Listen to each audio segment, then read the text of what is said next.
And last week, believe y'all had Jim in here. I think Jim taught last week, and then so you get me this week. Hope that's okay. We are going to be in Luke chapter 15, verses 11 through 32, and we will get started with a prayer.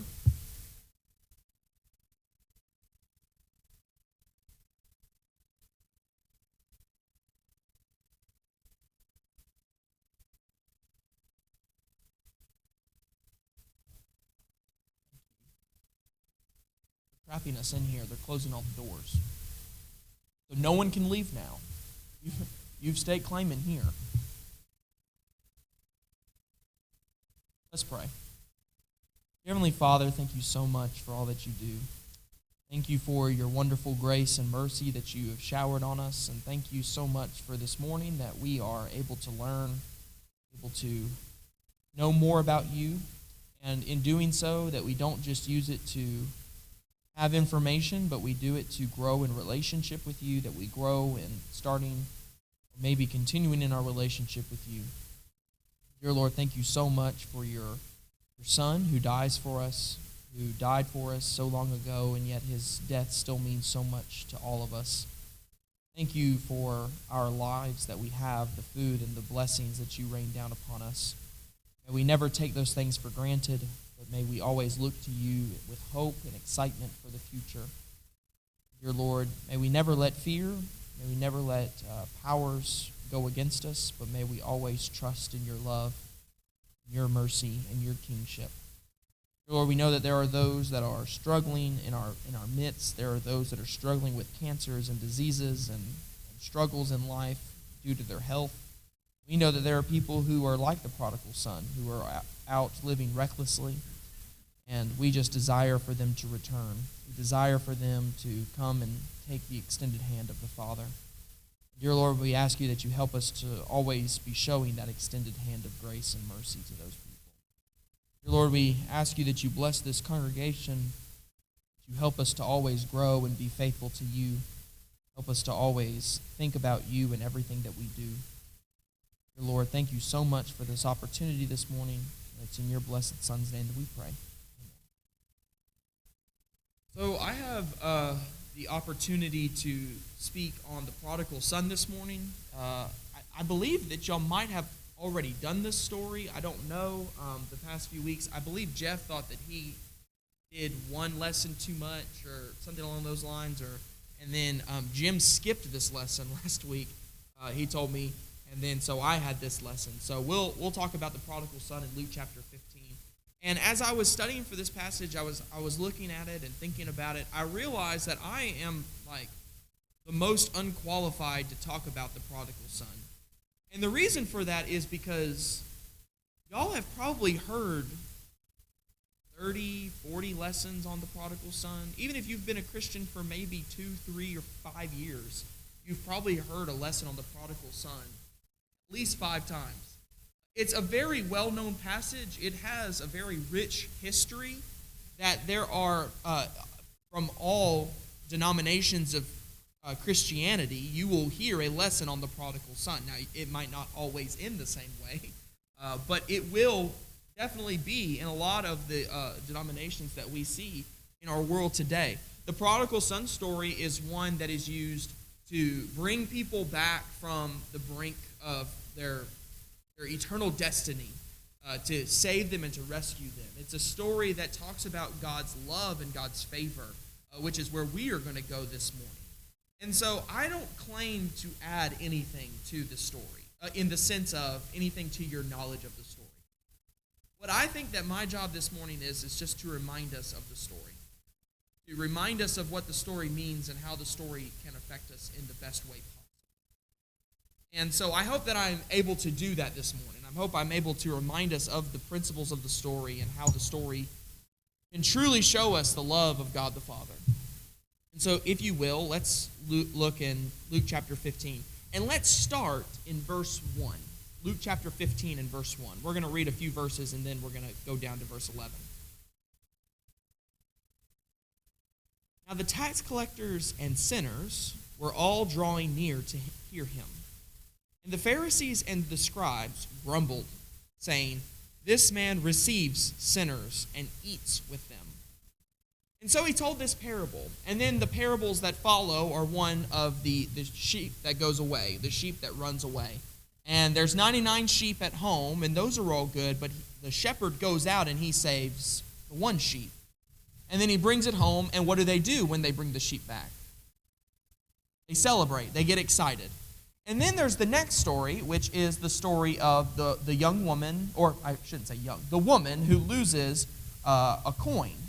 And she has 9 coins, and today, this day and age, if we lose a quarter, who cares, But if she lost a coin, that was a day's wages. And so she loses a coin, and what does she do? But she turns the house upside down. She's looking for this coin with the best of her ability. She's looking for it. And when she finds it, what does she do?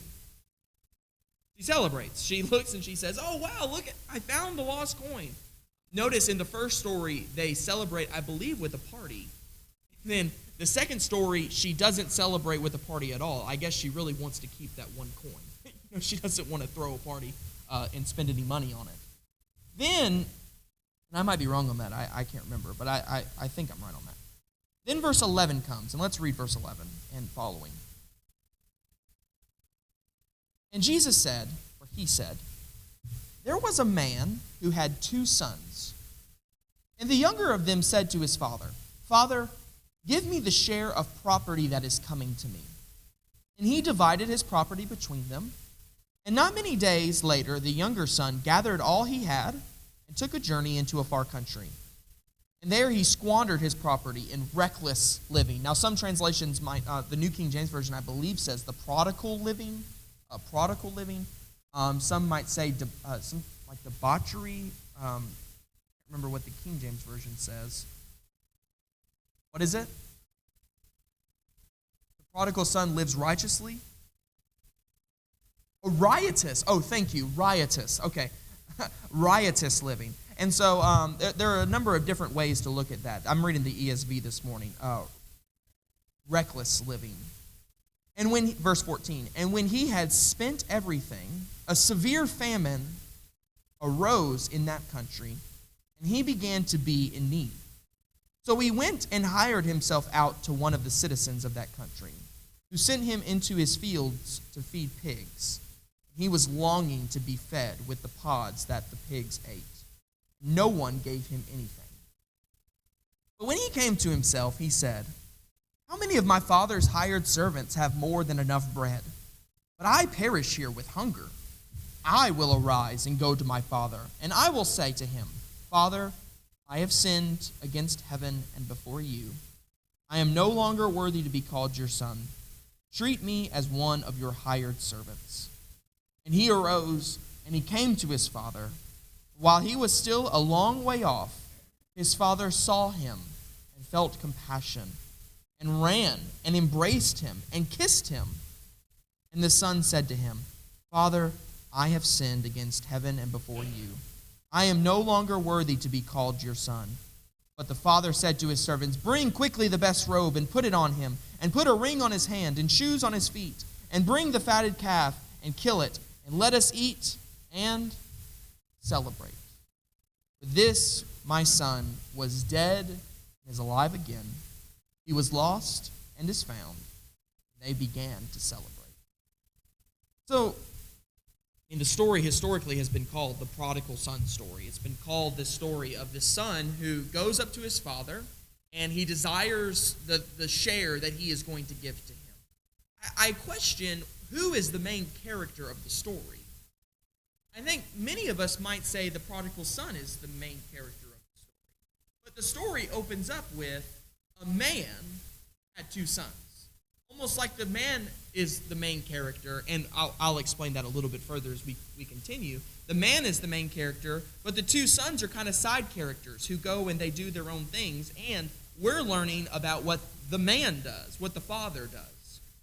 But so the young man, the younger of the 2 brothers, takes what the father gives him, and he goes off and he goes and lives and squanders his property in reckless living or riotous living.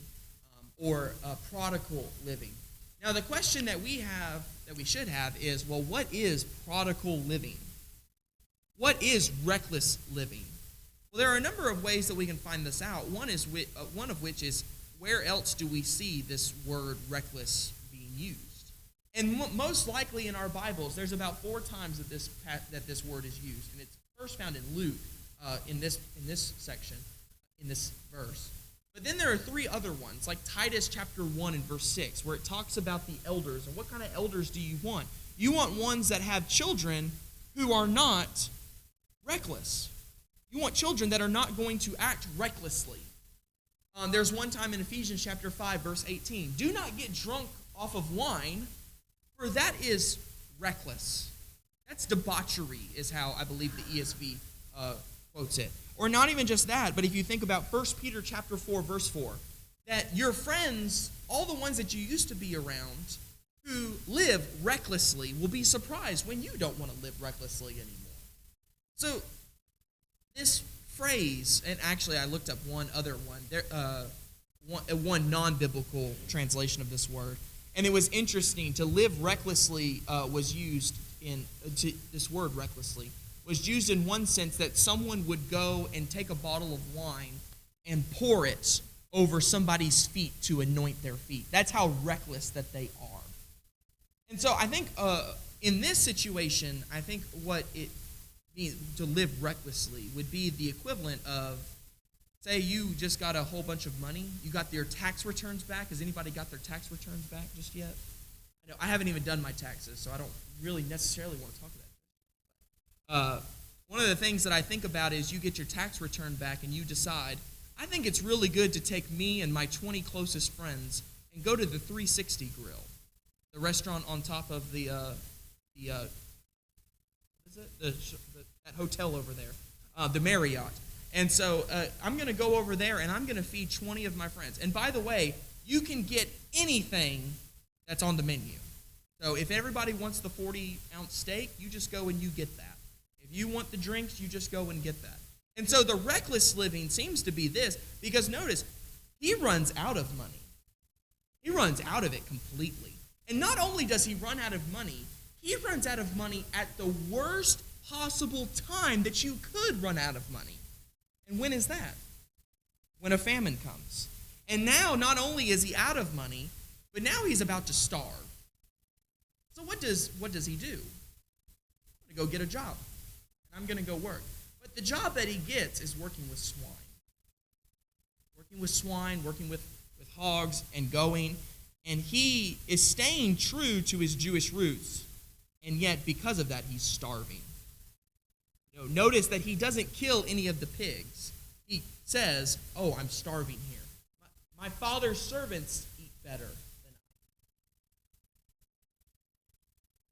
I would say this prodigal son is not probably only living in sin, which is what he's doing when he lives this reckless life. This word is connected to a lot of sinful living. But he's also living a very unwise life. He's living unwisely in every possible sense of the word. He makes decisions that are ludicrous. He makes decisions that are insane. He leaves home, the safety of his home, with the Father who loves him and cares for him and desires to be one with him. And yet, he wants his father's things. Now, I don't know if he has any malicious feelings towards his father. That's kind of not said in the story. And there are a number of times where commentators, and maybe you've heard this in a sermon before, and I don't want to say that those preachers are wrong, but I've heard before that the son desires for his father to be dead, or because I want your stuff, this is how I feel about you, that you are dead to me. I don't necessarily think that that's what's going on. I'm not sure. But like I said, I'm not going to add anything to what we already know. I just want to say, I don't know why the son wants his inheritance. But what I do know is he takes it. He's very, very foolish with it. He's very, very foolish with what he takes and uses. And he lives this reckless, depraved life of just taking money and throwing it all over the place. And then when it happens that he needs the money, he doesn't. Now he's in really, really big trouble. But then he has this conversation with himself. Notice in verse 17. He has this conversation with himself. And he says, how many of my father's servants have a great life? Have more than enough bread. They have enough bread to feed themselves. They have everything that they need. And here I am, perishing in hunger. And I can't even have bread. I can't have the very necessity of life that I'm sitting here because this famine is just taking over the country. So what will I do? What should I do? And he has this moment of humility and this moment of desire to seek salvation. We could even say it in those terms. And so what does he say? But he says, I will go to my father and I will admit that I am wrong. For I have sinned. I haven't only sinned against you, Father, but I've sinned against heaven. Heaven has witnessed the way that I have sinned. And he takes a risk by even saying, I'm not even worthy to be called your son. It reminds me of the old phrase, I'd rather be polishing the streets of gold with a toothbrush than go to hell. And I think about that. I'd rather be polishing the streets of gold with a toothbrush than going to hell. And I wonder if we have that. I mean, that's just the side lesson. That's for free. You don't have to pay for that. But, that's something that I'm thinking about. Are we willing to go humbly before the Father and say, I have sinned against you? Now, and by the way, notice that the first son does this. And so he goes to the Father, and he arose and he came to his father. But while he was still a long way off, almost like the Father's waiting for him, looking for him, his father saw him, and he felt compassion, which is interesting. It's the same word that Jesus used when he sees the crowds and he sees the people who are in desperate need of healing. It's what we have for people who are in desperate need of God's saving power, of God's love, that he shows this compassion, this desire and love to help them. He feels compassion, he runs. And not only does he run, but then he hugs, almost like this progression of things that happen. He felt compassion, he ran, he embraced, he kissed. He finally gets to be with his son. His son comes to him. And then he gives his speech. Father, I have sinned against heaven and before you. I'm not worthy to be called your son. And his father, almost like he doesn't even hear, just starts barking orders and says, bring out the best robe. Which, by the way, if he's the father in the house, whose robe is that? It's his. And so he's calling out for his best robe. He's calling out for his signet ring. He's calling out for shoes on his feet. And he says, bring the fatted calf and let's eat. Let's celebrate. Just like the shepherd who finds the sheep, just like the woman who finds the coin. Here's a moment where a human has come back and returned. What do? Celebrate. Celebrate at the very idea that someone has put away their pride and their foolishness and decided with humble love to approach God and to say, I have messed up and I need your help. And the Father takes him in. By the way, I think that phrase, for this my son was dead and is alive again. I think that's an interesting phrase because what was going on in the son's life that would make the father think that he was dead? Famine. He's gone away and he's in a famine. People die in famines. Now, I think that there is more to that as we read it, talking about dead to life, talking about Romans, talking about Ephesians chapter 2, that there is more to that. But just in the basis of the story, he had gone away and he died. Yet now here he is returning to us, returning and is alive again. He was lost and now he's found, which is what the subject of our studies have been for the past quarter. And so the Father celebrates and is excited. I think this story right here shows us the amazing, wonderful grace of God our Father. The amazing grace of God the Father who desires to bring people closer to him. A grace that is so loving and compassionate that it's lavished on us, as Paul says. It's lavished on us. He has just excited to give it to us, excited to just bear it on to the people who, by the way, don't even deserve it. He squandered that money. He wasted that money. And yet here is the Father who now wants to give him even more. I mean, what a great God that we serve. Amen? What a great God that we serve, who loves us, who cares for us, and desires to give us grace even when you don't deserve it. That's a pretty good God. Actually, even more, that's a great God. And yet, there's a problem going on the side. And read with me in verse 25. Now, the man's older son, his older son, which is why I think this is the main character's story, because it goes from one son, then it goes to another. Now, the older son was in the field. He doesn't even know what's going on. There he is, busy with work, busy with the field. He's harvesting wheat. He's working hard. And as he came and drew near to the house, he heard something. What does he hear?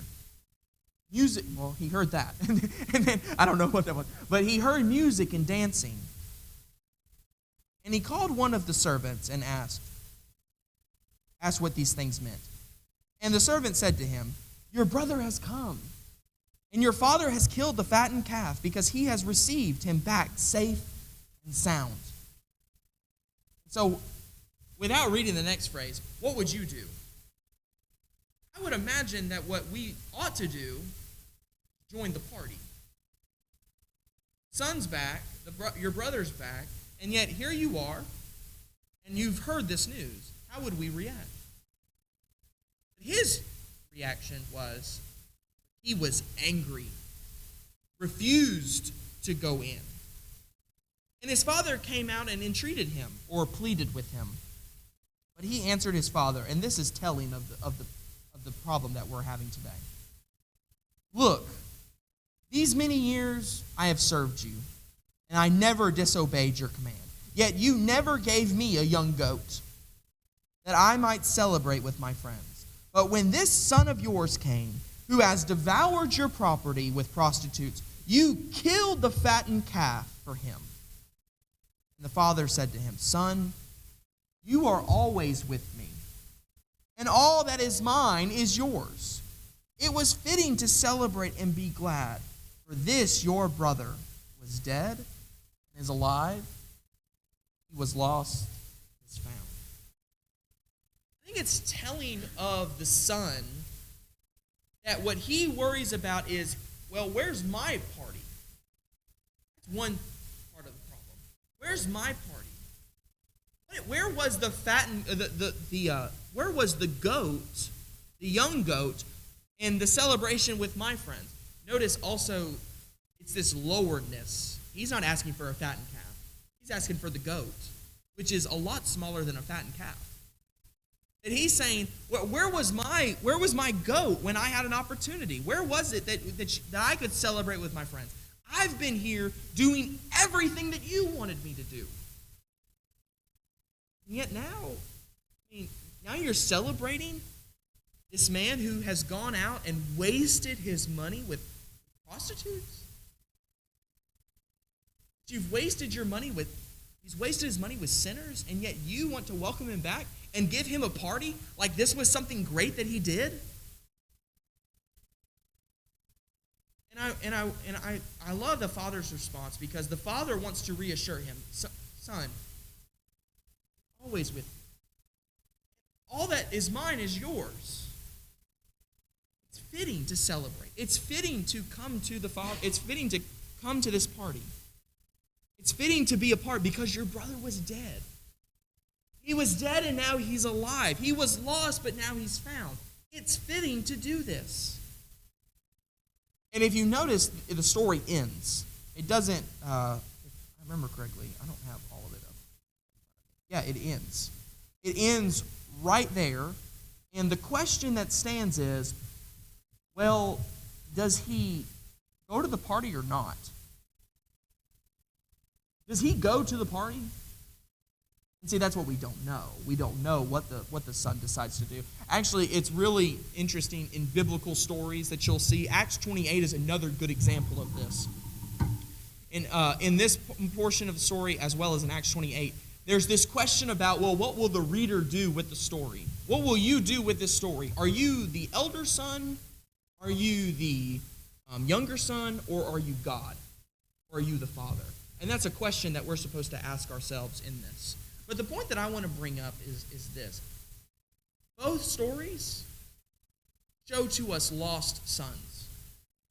Both stories are ideas of lost sons. One son goes off and lives however he wants to live. That's a lost son.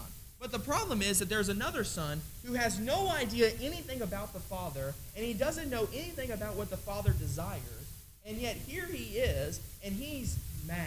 And he refuses to participate in this debauchery, in this terrible idea of showing grace to people who don't deserve it.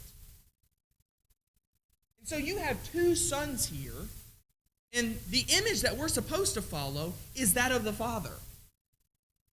Who is this Father but a gracious and kind Father who blesses his sons with really the same thing?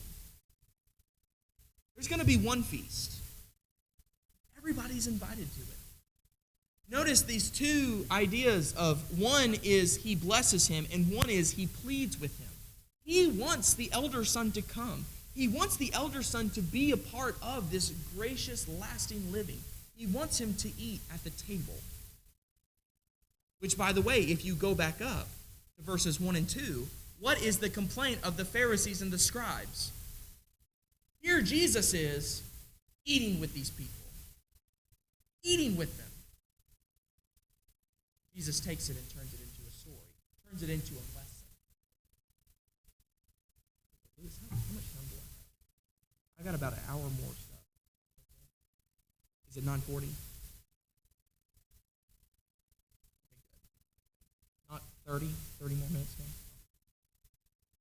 now? Okay, good. Second, but okay, yeah. Sorry, I don't know the times. I never look at my watch in there. I'm just going. So, anyways, going back to the story, I want us to think about this. Where are times that we can see the wonderful extension of grace in our lives? You know, I'm afraid that so much of the religious world has either tainted or affected our view of grace. Grace is a topic that has been extended, that has been talked about in a lot of different religious circles, just like this story has been talked about in a lot of different religious circles. It's almost even seemed to me, someone who has grown up in the churches of Christ, that I've heard very, very few stories of grace because we're afraid of sounding like maybe those of other denominations. And so I want to be clear about what I believe grace is.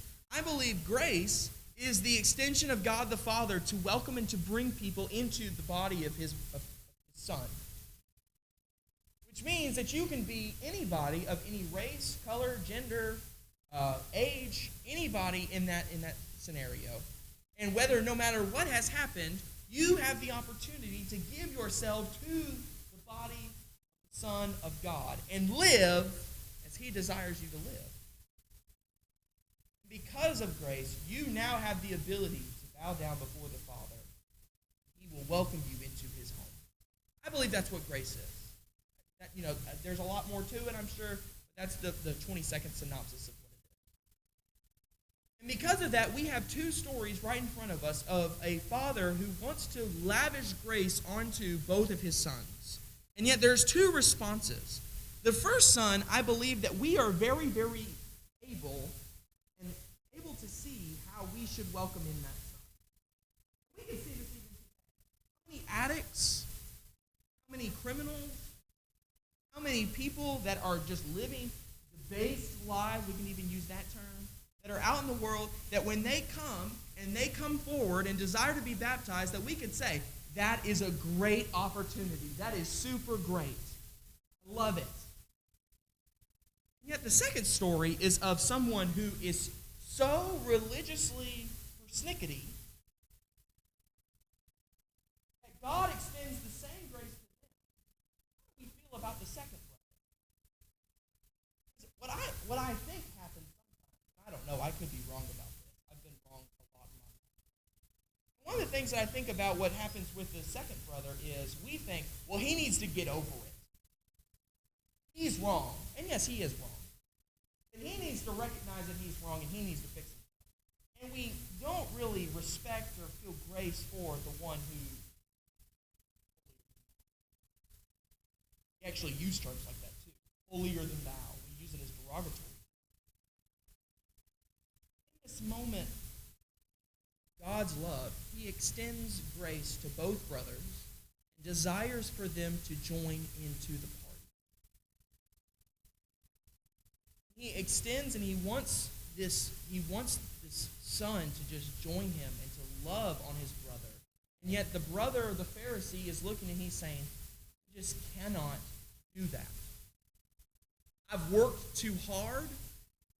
I've done the most that I can. And now you want me to give all of that up to welcome someone who is unclean or someone who is not worthy of being in our midst. And I wonder if we have been like that. I wonder if people think that about us when we're going into our lives and we're trying to do the best that that when we're looking and we're thinking, oh, we're doing really good. But then, how do we feel when someone walks in? Do we look at someone and say they're not welcome here? Do we look at someone and we say that they would never make a good fit here because of maybe their past actions, maybe because of their past lives, maybe because they're on their second or third marriage, or maybe they're on this or that, and we're looking and we're saying, that person doesn't deserve to be here. We have something so good, they're not allowed here. Yes, go ahead.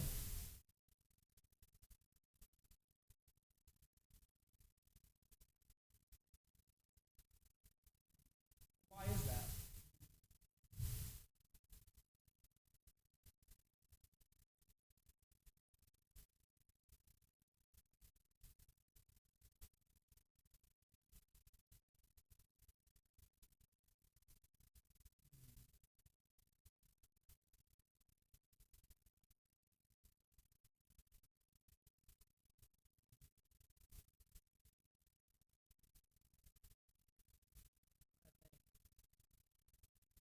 Always a great child. My dad will probably, what did you say? Yeah, who was? That's actually right. But, I'm trying to think of a lot of the times that my dad paid for speeding tickets that I had. And he should have threw me under the bus and said, no, you can try and pay it your own, which I had about $20 to my name probably from birthday checks that I'd spent, and so I'm thinking of how much times that my father gave me grace for things like that. Maybe he just didn't want to see me in jail, I don't know, but maybe that's what it was. But yeah, absolutely. Like, there is this level of grace that we learn to deal with people. But I wonder, especially, and thank you for that comment, I'm wondering also on that one level for the one brother, but then the second brother, I'm wondering, where are there times where there is someone that we don't show any grace because they are supposed to know it all? And then the level of grace that we show them is very minute, probably not even existent. And we say, well, they ought to know. I don't know. That's a question that maybe I'm having in my brain of what's going on. Because we definitely see how the grace of the Father is affecting the relationship between these two brothers. The grace of the Father is radical, generous. Sometimes it divides people. A lot of times it divides people. Because we have yet, we use our own prejudices and biases, and we say, I don't want to be in the same congregation with that person. And here we are in a moment where we can see and say, why are we not living like the Father, extending grace to all people? And I think because there's a danger in showing grace to other people. And the danger in showing grace to other people is that you have an opportunity to have your trust absolutely destroyed. I'm thinking about what you just said, ma'am, about parents. That probably all of you who have children can say, I don't have any children, but I'm sure that you can say how many times that your trust has been broken How many curfews have been broken? How many, or maybe even I've heard parents deal with this as well. How many times have you bailed out of jail? How many times have you dealt with the problems with the city or with police, and now you know the police by name because you had to deal with them a number of different times. I'm thinking about how our trust can be broken. I'm thinking about how much money we can lose in this situation. That's the story right here. How much money has the father lost?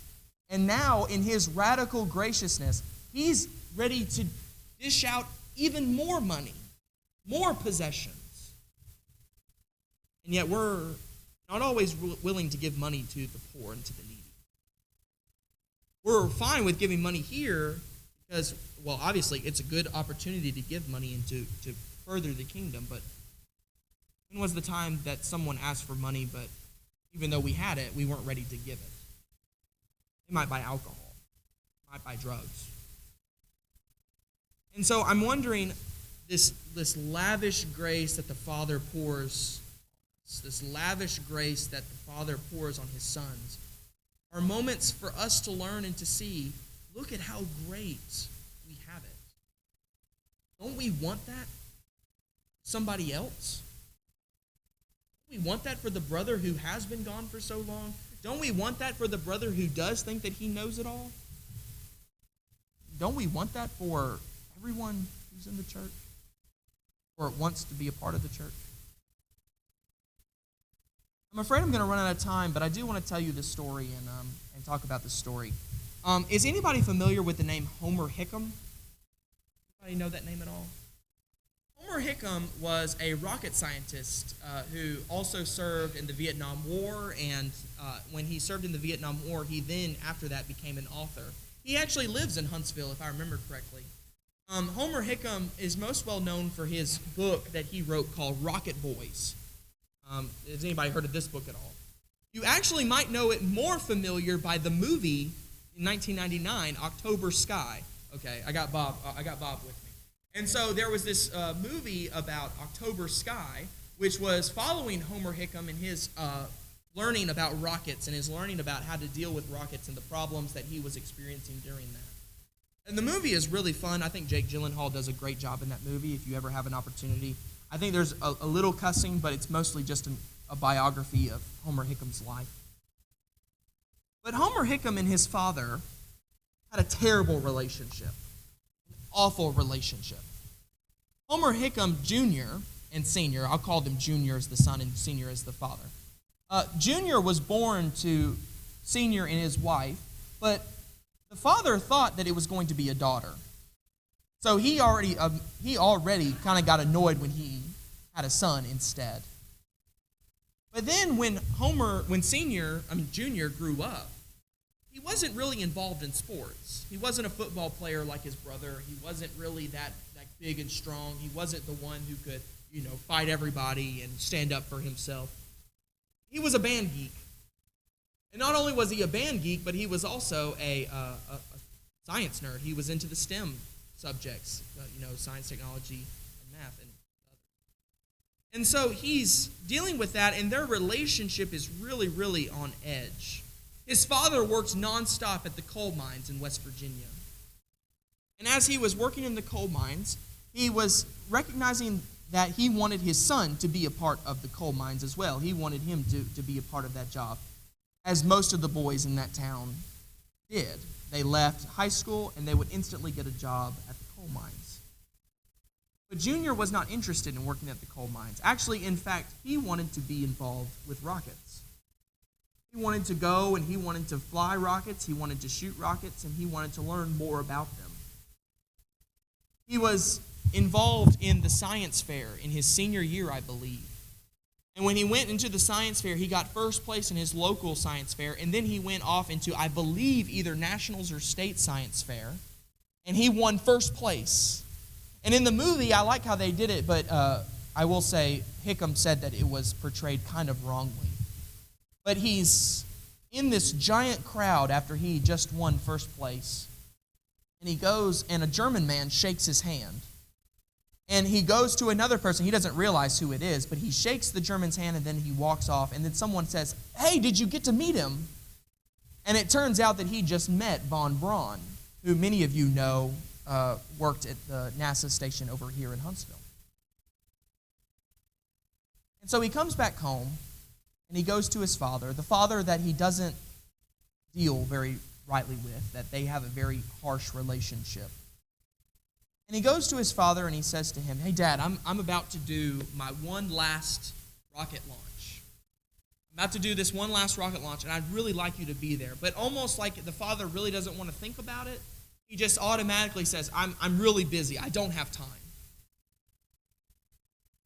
And as Junior walks away, his father turns to him and says, "I heard you met your big hero down at the science fair talking about Von Braun. I heard you didn't even recognize him."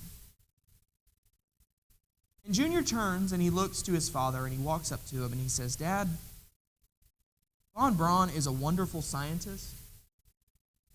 He's not my hero." He walks away.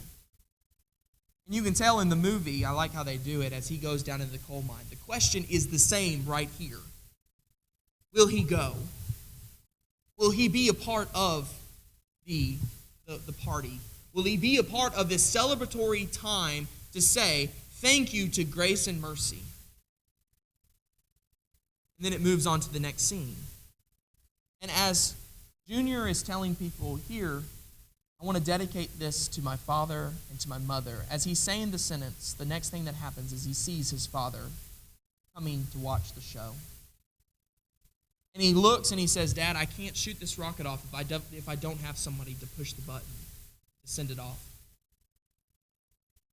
And the reason why I tell that story, the reason why I thought about that story and how great it was for this moment, for this lesson, is because I believe that we need people to extend us the hand of the Father all the time.